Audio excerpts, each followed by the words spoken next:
Islamic আইনে ধর্ষণ আসলে কি? মানে আধুনিক রাষ্ট্রে, আধুনিক সমাজ ব্যবস্থায় আমরা ধর্ষণ বলতে যা বুঝি, ইসলামের আলোকে ধর্ষণ কি একই জিনিস, নাকি ইসলামের ধর্ষণের সংজ্ঞাটা আলাদা?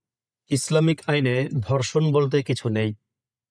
ইসলাম ধর্ষণ বলতে কোনো কিছু স্বীকার করে না, এবং ইসলামের যে প্রতিষ্ঠাতা মোহাম্মদ, এই মোহাম্মদও ধর্ষণের বিষয়ে কোনো বক্তব্য দেননি, কারণ তিনি ধর্ষণকে ধর্ষণ মনে করতেন না, তিনি ধর্ষণকেও ব্যভিচার মনে করতেন। তো সুতরাং আধুনিক আইনে যেটাকে ধর্ষণ বলা হয়, ইসলাম সেটাকে ধর্ষণ হিসেবে স্বীকার করে না। তার মানে ইসলামে ধর্ষণ বলতে কিছুই নেই, যা আছে সেটা জিনা বা ব্যভিচার। হ্যাঁ, ইসলামে ধর্ষণ বলতে কিছুই নেই। আমরা যদি দেখি সূরা আন-নূর, মানে সারা কোরআনে ধর্ষণের কোনো আয়াত নেই, এটা একটু বলে দিই। কারণ ধর্ষণের আরবি যে প্রতিশব্দ আছে আল ইগতিসাব, ইগতিসাব সম্পর্কে কোরআনে কিছুই নেই, মানে এই শব্দটাই নেই। বা জিনা জাবরন, মানে প্রাচীন আরবিতে ধর্ষণকে বলা হতো জিনা জাবরন, অর্থাৎ জোর করে ব্যভিচার করা, এরকম একটা অর্থ বলা হতো। সেটাও কোরআনে কিন্তু নেই।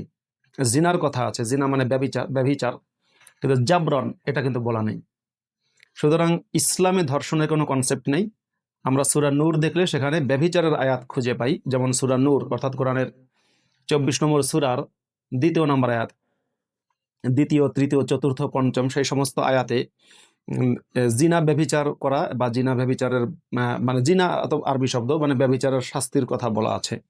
ধর্ষণের কোনো শাস্তির কথা বলা নেই।